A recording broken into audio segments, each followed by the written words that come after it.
Hi guys, welcome back to my channel. This is Rati here. So guys, I recently read The Hidden Hindu by Akshat Gupta. As you already might know, it's a three-part series. So The Hidden Hindu consists of three parts, part 1, part 2, part 3, and I read the first part of The Hidden Hindu. Now, with this, I officially make my foray into the world of mythological fiction, and I'm new to this genre. Like I said, this is the first ever book I have read in the genre of mythological fiction.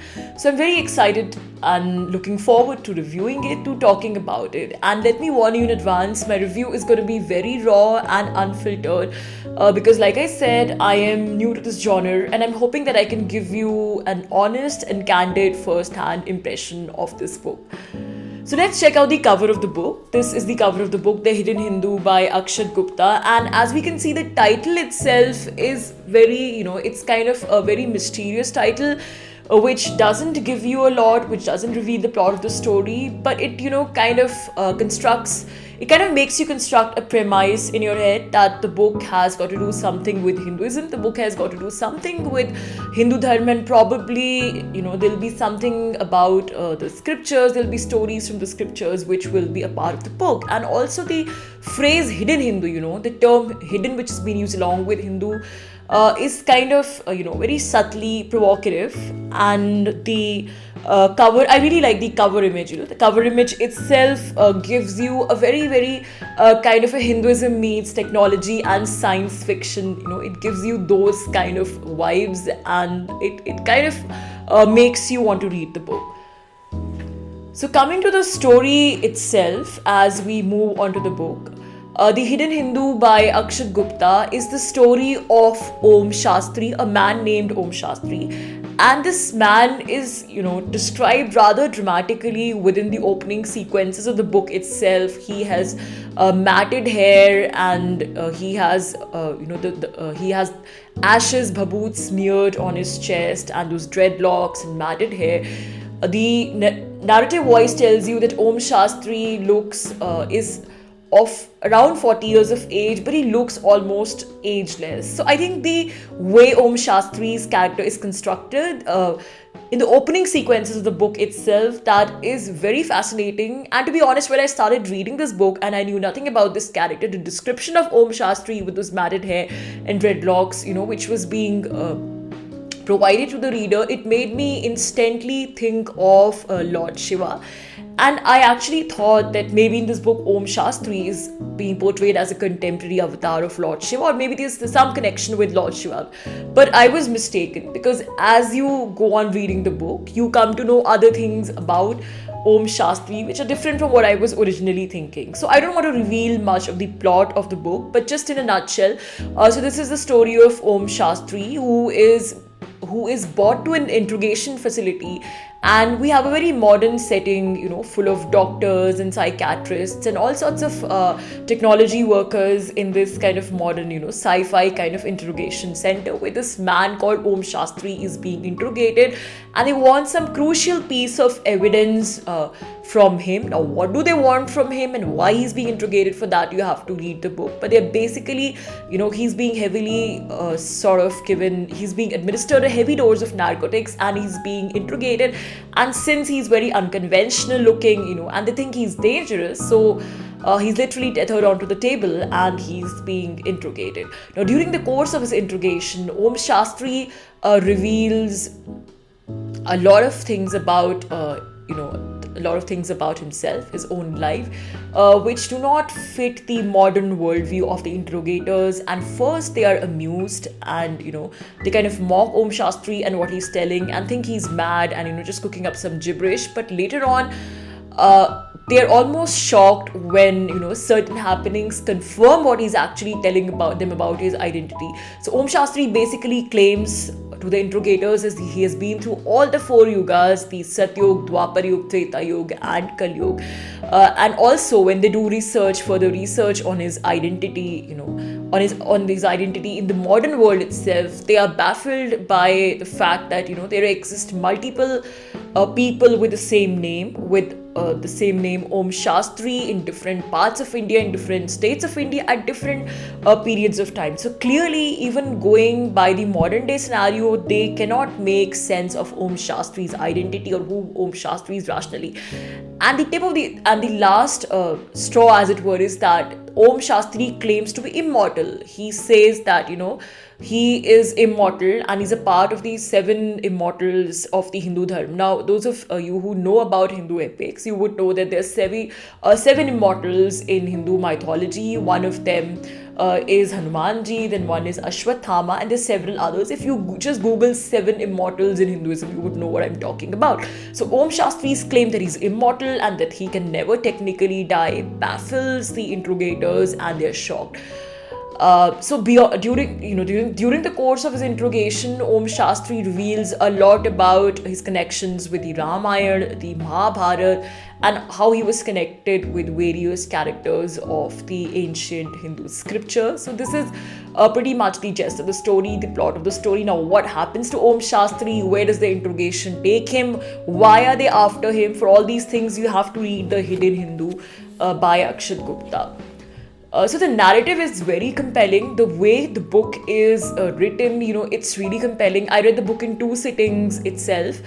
And also, I think the 3 parts are very well interconnected. Although I have just read the first part, like I said, but the story is incomplete, towards the end of the first part. So you automatically have the urge to move on to the second part and the third part. So I think to complete the whole story and to know what eventually happened to Om Shastri and how was that puzzle solved, you have to read all 3 parts of The Hidden Hindu by Akshat Gupta. Now, I saw several interviews of Akshat Gupta, the author, and he has said, that he is a first-time writer, and this is in fact his first ever book, and he comes from the hotel industry business. And I think it's amazing, it's hard to believe that he's a first-time author because, like I said, the book is written very convincingly. The narrative is very gripping, and you just can't sort of, you are hooked onto the book, you're hooked onto the premise. You cannot stop reading the book until and unless you finish the whole story. He even said in one of his interviews that it took him, so many years to conceptualize the story, and he was initially writing this story for his child, and it was a period of intense depression, and he had no idea, that he would get these stories published or what form it would take. But the story developed in his mind before it sort of got onto the paper, and that the way the story developed in his mind, it took a long time for him to develop the story in his mind, which I think kind of makes sense because the amount of clarity which the story has been presented on paper, it's possible only if the story has been conceptualized very well in the author's mind. So this book, The Hidden Hindu by Akshat Gupta, the style of writing, the kind of premise, it's kind of, like I said, Hinduism meets science fiction.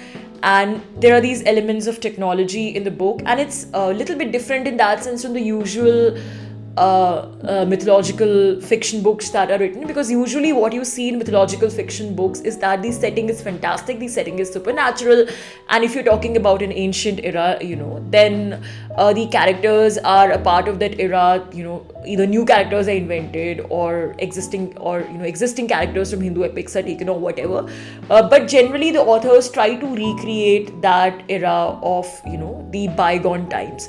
But in this book, the author has done a different experiment. In this book, he doesn't go back to the bygone times, but a character from those bygone times is introduced to the modern context, and he's not an archaic character. So he reinvents his identity with every yuga, and he is, talking about the Hindu epics. He's talking about what he was in the Ramayana and Mahabharata, what was his character like, but he's also very much relevant to the modern setting, to the modern context. So I think that's a unique speciality of the book. The character of Om Shastri is very multifaceted, and he's as modern as he's ancient. So I think the book does it very dexterously. It straddles those parallel worlds of modernity and ancient Hindu beliefs and ancient Hindu dharma.